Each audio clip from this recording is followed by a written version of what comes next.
Okay, let's unpack this. Welcome back. Today we're doing a deep dive into something, well, foundational for anyone stepping into Canadian healthcare. Hmm.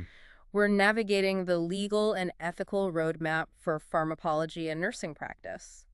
Yeah, it sounds complex, and it is, but it's absolutely crucial. Right, this isn't just, memorizing rules for an exam. It's about understanding the structure that ensures safety. Exactly. For the patient and for you, the professional nurse.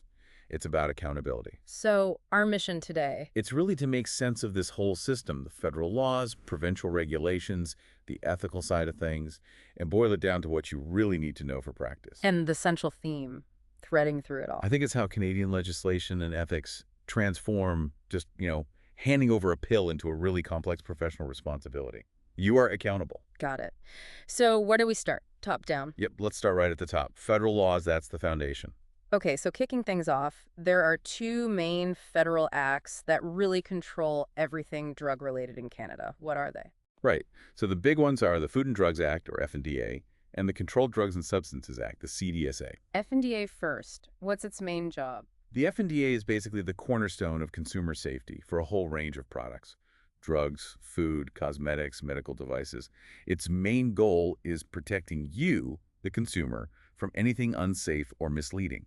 It covers purity, labeling, advertising, the whole package. So, safety and truth in advertising, essentially. Pretty much. If it goes in you or on you, the FDA sets the basic safety standards. Okay, so if FDA is about general safety and labeling, where does the CDSA come in? It sounds more specific. It is. The CDSA, passed in '97, is all about substances that have a potential for misuse or abuse.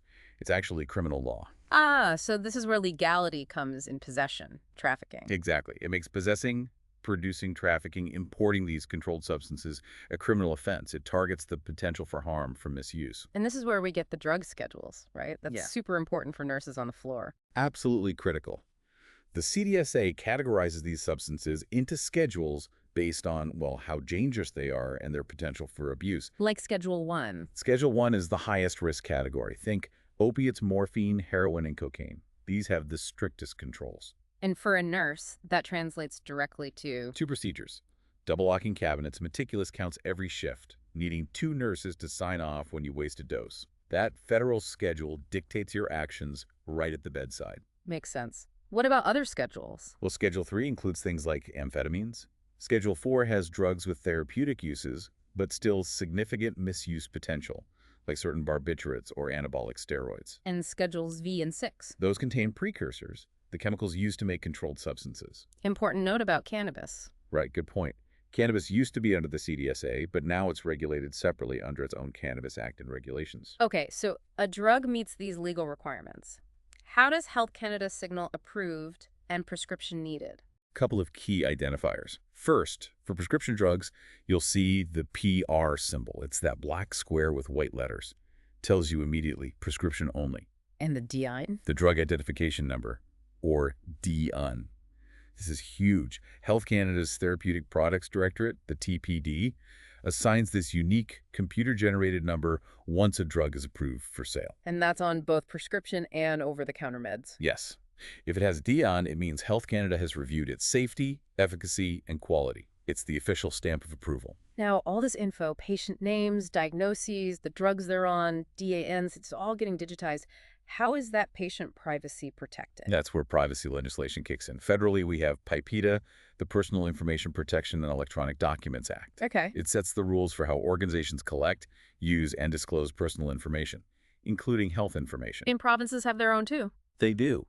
Because health is provincial jurisdiction, most provinces have their own, often stricter, health-specific privacy laws, like Ontario has FIPA, the Personal Health Information Protection Act. So, bottom line, handling patient medication info is governed by strict confidentiality rules. Absolutely. Charting, discussing cases, even casual mentions, patient privacy is paramount, legally and ethically. Okay, so we have these strict laws, like the FDA. Why so rigorous? You mentioned a historical event really cemented this. Yeah, the thalidomide tragedy in the early 1960s. It's hard to overstate its impact. The morning sickness drug. That's the one. Marketed for morning sickness, but it caused devastating birth defects worldwide. Canada was affected too. That catastrophe really drove home the need for mandatory, thorough scientific testing before a drug hits the market. So that led to the current stringent process overseen by Health Canada's TPD. Exactly. The TBD acts as the gatekeeper. Before any human testing, a potential drug undergoes extensive preclinical testing. Which involved. First, in vitro studies testing on cells or tissues in a lab. Then, if that looks promising, extensive animal studies to assess safety, toxicity, and potential effectiveness. Only if it clears those hurdles can they think about human trials. Correct. The manufacturer has to compile all that preclinical data and submit what's called an investigational new drug application, or IND application, to Health Canada. They're basically asking permission. Can we start testing this in people now? Precisely. And Health Canada reviews that IND application thoroughly. Is there ever a fast track? Some diseases need urgent solutions. Yes, there's the priority review pathway. If a drug is for a serious or life-threatening condition where there aren't good treatments available, think early HIV/AIDS drugs. Health Canada can expedite the review. The standard target is about 300 days, but priority review aims for 180 days. But faster doesn't mean less thorough, right? We learned that lesson again with Vioxx. Absolutely not. The Vioxx recall in 2004, due to cardiovascular risks that emerged after approval, reinforced that even post-market vigilance is key. Safety scrutiny never really stops. Which brings us to the cornerstone of all human testing. Informed consent. This is non-negotiable. What does that entail exactly? It has to be completely voluntary. The participant must fully understand the study's purpose, what procedures they'll undergo, any potential benefits, and all the known and potential risks. And documented. Fully documented, signed consent form. It's an ethical and legal requirement before anyone participates in any phase of clinical trials. Okay, let's walk through those phases. 4 main ones. What happens in phase 1? Phase I is small scale, usually fewer than 100 participants. And here's the key difference. They are typically healthy volunteers. Healthy, not people with the disease. Generally, yes, unless the drug is highly toxic, like some cancer drugs where it might be tested in patients from the start, but usually healthy subjects. And the focus? Purely safety and dosage. What are the immediate side effects? What's a safe dose range? And pharmacokinetics, how the body absorbs, distributes, metabolizes, and excretes the drug. Just the basics. Okay, assuming it looks safe in phase 1, what's next? Phase 2. Right.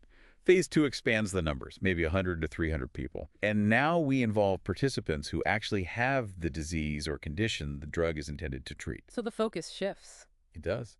While safety monitoring continues, the main goals here are to see if the drug actually works its effectiveness and to refine the therapeutic dosage range. Does it help? At what dose? Makes sense. Then comes the big one, phase 3. Yeah, phase 3 trials are much larger. We're talking 1,000 to 3,000 patients, often at multiple study centers, sometimes across different countries. Why so many people? To confirm effectiveness in a larger population, and crucially, to detect infrequent or rare adverse effects that wouldn't likely show up in smaller phase 1 or 2 groups. This is also where we often see placebos used, right? Correct. Phase 3 is where you typically find rigorous study designs to minimize bias. A placebo, an inactive substance that looks identical to the study drug, might be used as a control. And blinding. Often these are blinded studies, where the participant doesn't know if they're getting the drug or the placebo. Even better is double-blind, where neither the participant nor the investigator knows who's getting what until the study concludes. Why double-blind? It's the gold standard for objectivity. It prevents expectations from either the patient or the researcher from influencing the results. Minimizes bias. So if phase 3 is successful, the drug works, the side effects are acceptable, then what? The manufacturer gathers all the data from all phases and submits a new drug submission, NDS, to Health Canada. It's a massive package of information. And if Health Canada agrees? They issue a notice of compliance, NOC, and that D9 we talked about. The drug can now be legally marketed in Canada. But you mentioned vigilance doesn't stop there. What's phase 4? Phase 4 is post-marketing surveillance. This happens after the drug is approved and available to the public. Why keep testing? To monitor its long-term safety and effectiveness in a broad, diverse population under real-world conditions. Health Canada might require phase 4 studies, or the company might do them voluntarily, maybe to compare their drug to competitors. This is often where unexpected rare side effects or issues in specific patient groups get picked up, like what happened with Vioxx. And if serious problems emerge in phase 4 or through general reporting, that leads to recalls. It can, yes. If enough evidence of a serious problem arises, Health Canada can request or negotiate a voluntary recall with the manufacturer, or, in rare cases, mandate one. Are there different levels of recall severity? Yes, 3 classes. Class 1 is the most serious. There's a reasonable probability the drug will cause serious health problems or even death. These require immediate action. Class 2. Class 2 means the drug might cause temporary or medically reversible health problems, or the chance of serious harm is remote. And Class 3. Class 3 is for situations where the drug violates regulations but is unlikely to cause any significant health issues, maybe a labeling error. The urgency decreases from Class 1 to 3. One last thing in this section. The Special Access Program. What's that for? Right, the SAP. It's a mechanism for doctors to request access to drugs that aren't yet authorized for sale in Canada. For what kind of situations? For patients with serious or life-threatening conditions where conventional therapies have failed or aren't suitable, it's compassionate access, basically. Are there limits? Yes, it has strict criteria, and it generally excludes certain unauthorized controlled substances, like heroin or LSD, for example. It's for therapeutic use under specific urgent circumstances. Okay, so that whole intense journey, preclinical, phases I through 4V, approvals, recalls, a drug finally makes it to the hospital or pharmacy shelf. What does all this mean for you, the nurse, standing there ready to administer it? This is where the rubber hits the road, legally and ethically. Your practice isn't just guided by hospital policy, it's defined by law. Specifically, the Nurse Practice Acts, NPAs. Exactly. Each province and territory has its own NPA. These are provincial laws that regulate nursing. They define your scope of practice, what you're legally allowed to do. They also set out education requirements and critically establish the minimum standard of safe practice. You must meet that standard. And if you don't meet that standard, that's where liability comes in. We hear terms like negligence, malpractice. Right. They're related but distinct. Negligence is a general legal concept, basically. Failing to act as a reasonably prudent person would, in a similar situation, causing harm. Like spilling hot coffee on someone. Could be, yeah. It doesn't require specialized knowledge. Malpractice, however, is specific to professionals. How so? Malpractice is professional negligence. It's when a nurse, doctor, or other professional fails to meet the standard of care expected of someone with their specialized education and training, and that failure causes harm. So giving the wrong drug dose because you didn't follow the rights of medication administration, that's malpractice. Precisely. Because following those rights is part of the expected professional standard of care for a nurse. The source material highlights 3 main areas where nurses could face liabilities specifically related to medications. Let's break those down.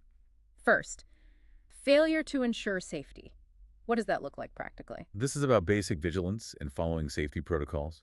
It could be giving a drug despite knowing the patient has an allergy to it, Okay. or using an unsafe administration technique like crushing a pill that's clearly marked "do not crush" because it's extended release.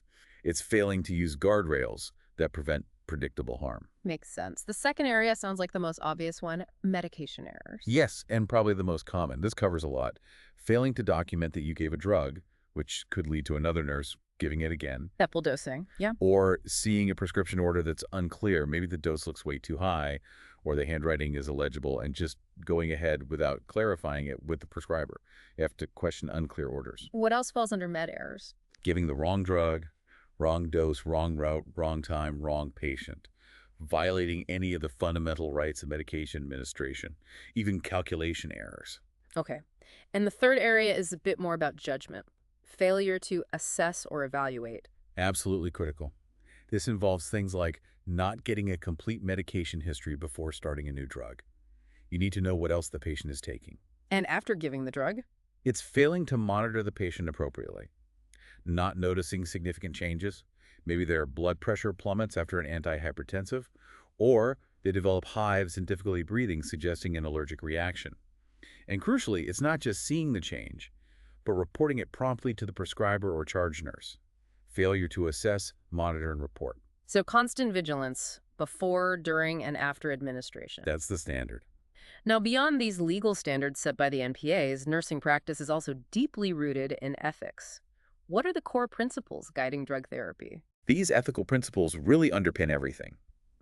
Autonomy is huge, respecting the patient's right to make their own decisions about their care, including the right to refuse medication, even if you disagree. Even if you think it's bad for them. Even then, Yeah. as long as they have capacity to make the decision, their autonomy prevails. Then there's beneficence, the duty to do good, to act in the patient's best interest. And its counterpart? It's non-maleficence, the duty to do no harm.